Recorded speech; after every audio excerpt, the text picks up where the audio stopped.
As flame rises, so does it fade. Such is the way of things. Light and dark, neither can fade while the other survives. This is the law of the Dark Souls universe, and all the characters within are bound by its principles. But it was not always this way. Once, long ago, the world was grey, without heat, cold, life, death, light or dark. But then the first flame appeared. After the advent of fire, the ancient lords found the three souls, but your progenitor found a fourth, unique soul, the Dark Soul. Your ancestor claimed the Dark Soul and waited for fire to subside, and soon the flames did fade, and only dark remained. Thus began the Age of Men, the Age of Dark. This was the natural progression that was supposed to take place in the world. It was supposed to be the Age of Ancients, and then the Age of Fire, then the Dark Age of Man. However, Lord Gwyn trembled at the dark, clinging to his Age of Fire and in dire fear of humans and the Dark Lord who would one day be born amongst them. Lord Gwyn resisted the course of nature by sacrificing himself to link the fire and commanding his children to shepherd the humans. Gwyn has blurred your past to prevent the birth of the Dark Lord. What Gwyn did could be called the first sin, for he resisted the course of nature. He forced the darkness back, and from this moment forth the light and the dark have been in a constant ebb and flow, like the rising and the falling of the tide. In the ending of Dark Souls 1, we are a part of this flow. The world is in the grip of darkness, filled with broken, tired characters. We tear through the remains of their fragile world and are guided to the kiln of the first flame. Here we have a choice. We can do the same thing Gwyn did and bolster the power of the flame with our own soul, or we can turn our back on the dying light and let darkness grip the world. Before Dark Souls 2, we thought that these endings were polar opposites, but we were wrong. The choice itself is irrelevant, and whether you linked the flame or whether you turned your back on it, your choice would have led to the events of Dark Souls 2. It would have led to the kingdom of Drangleic, where our character exists. Drangleic was once a proud kingdom of light, but it has fallen into darkness and decay like the countless kingdoms before it. No flame, however brilliant, does not one day splutter and fade. But then, from the ashes, the flame reignites, and a new kingdom is born, sporting a new face. It is all a curse. And it is your cursed flesh that will inherit the flame. In the ending of Dark Souls 2, we once again arrive at the kiln to either link the fire or let the world fade into darkness. Once the fire is linked, souls will flourish anew, and all of this will play out again. It is your choice to embrace or renounce this.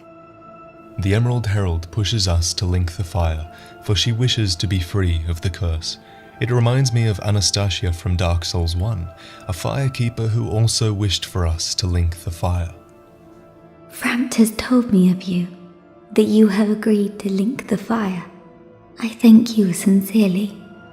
Finally, the curse of the undead will be lifted, and I can die human.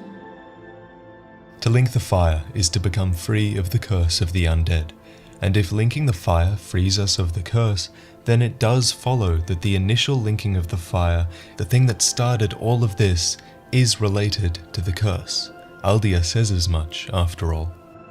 Once the Lord of Light banished dark and all that stemmed from humanity.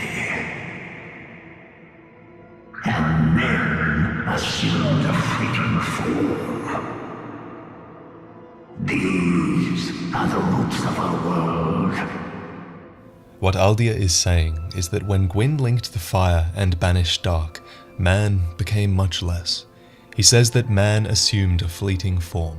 Fleeting means temporary, so I take this to mean that Gwyn reduced mankind's existence in some way. But what exactly? Did he make them mortal? Did he place the undead curse upon them, causing them to return to their hollow state?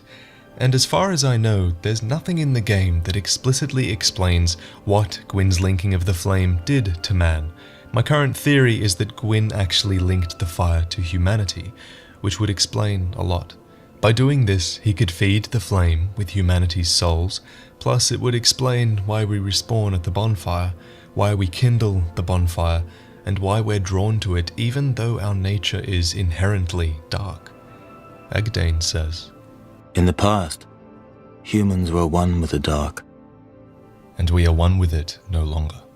Men are props in state of life, and no matter how tender, how explicit, a lie will remain a lie. Men became something to be used. You can hear the fury in his voice when he says this, because Aldia realizes that men were supposed to inherit the world, but they can't, because the world seems stuck in a cycle of light and dark. Men had everything taken from them, but this defines them. They are fateless, but they still want for more, and so they loved, they lost, and they achieved, all within the bounds of their desire. Peace grants men the illusion of life. While the flame is at its height, and the world is peaceful, mankind seems able to die. We know this because the curse of undeath is always listed as something that appears, rather than something that has always existed. Usually, this happens sometime after the fire has been linked, perhaps as soon as it begins to fade. For example, Gwyn was undone long after he linked the fire, and similarly, Vendrick started to fear the curse after his reign had begun. He began to fear men who would not die, men who were cursed to return to their hollow state. Shackle by falsehoods they yearn for love, unaware of its grand illusion. Until the curse touches their flesh. We are bound by this yoke, as true as the dark that turns within men. This is the fate that the Emerald Herald, Vendrick, and Anastasia want to avoid by linking the fire. They want to be free from the curse of the undead so that they can become human and die. Better to die than to become a soulless husk like you see in the trailer. So in the original ending of Dark Souls 2, you could choose to link the fire, or you could choose to let it fade. Both are irrelevant, because the world of Dark Souls 2 is defined by the countless civilizations that have risen and fallen. This one ending, where you ascend the throne, and the Emerald Herald tells you you can link the fire, or walk away from it, is the same as the two endings of Dark Souls 1. Because whether you link the fire, or extend the Age of Dark, you become part of the cycle. So Dark Souls 2 gives you no in-game choice to be made, because in this game, you are supposed to have learned that there is no significant choice to be made. If you link the fire, the cycle renews, and if you choose not to, eventually an undead will rise who can unseat you and link the fire. That's who your character in Dark Souls 2 is, after all. Vendrick was the Lord of Light before you, but after spending countless years researching the curse, he realized that it was all futile. His soul's description says that he is the one who should have linked the fire, but he became overwhelmed by despair and seems to have accepted the darkness instead. One day fire will fade, and dark will become a curse. Men will be free from death, left to wander eternally. Dark will again be ours, and in our true shape, we can bury the false legends of yore. Vendrick is inclined to believe that there are two choices, to link the fire or let it fade. He believes that by accepting the darkness, the world will eventually pass into an age of man built around their dark souls. Is this our only choice? And while it is true that we have never seen exactly what happens once the flame fades entirely, Aldia is a character who believes that it never will. Young Hollow, there are but two paths. Inherit the order of this world, or destroy Only a true monk can make such a choice. To link the fire or to let it fade. These aren't two choices, they're one. This is what Aldia calls inheriting the order of the world. It's the order Gwyn began long ago when he linked the flame, forcing the darkness and the light into a constant ebb and flow, a cycle that would repeat itself throughout the centuries. But Aldia tells us of a second choice, not to inherit the order of the world, but to destroy the cycle entirely. And this is exactly the ending Dark Souls 2 needed, for we are the one undead in history who is able to ignore the hollowing effects of the curse. And in my previous video on this topic, I told you about the effects of gathering the 3 crowns from the DLC. When you have the 3 crowns, it doesn't cure the undead curse, it stops you from hollowing. And once you have united the crowns of lords long past, you have the ability to ignore your fate. You can now exist outside of the cycle, for while every other undead is immortal, you are the only one who will never be broken by the curse, and you are the one who will never hollow. Many monarchs have come and gone. One drowned in poison, another succumbed to flame. Still another slumbers in the realm of ice. Not one of them stood here. As you do now. You, conqueror of adversities. Give us your answer. Throughout the entire game, we've been told that we do what we do without really knowing why. But that is exactly what it means to be man. It's exactly what is required of you in the end.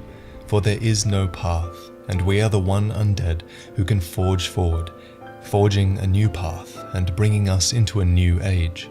Not an age of ancients which passed naturally, not an age of fire which Gwyn failed to implement, nor an age of dark which Nishandra perished by. We are the true monarch, who cannot perish, who cannot hollow, and we seek to break free of the cycle, to march forward bravely into an uncertain future.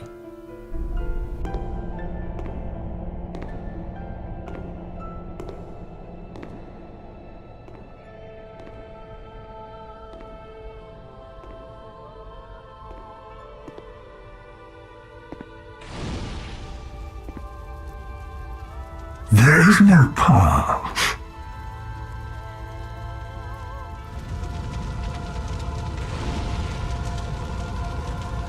Beyond the scope of light, beyond the reach of dark,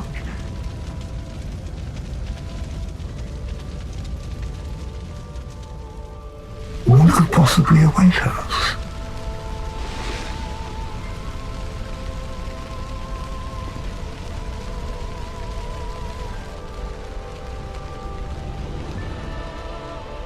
And yet we seek it insatiably. Such is our fate.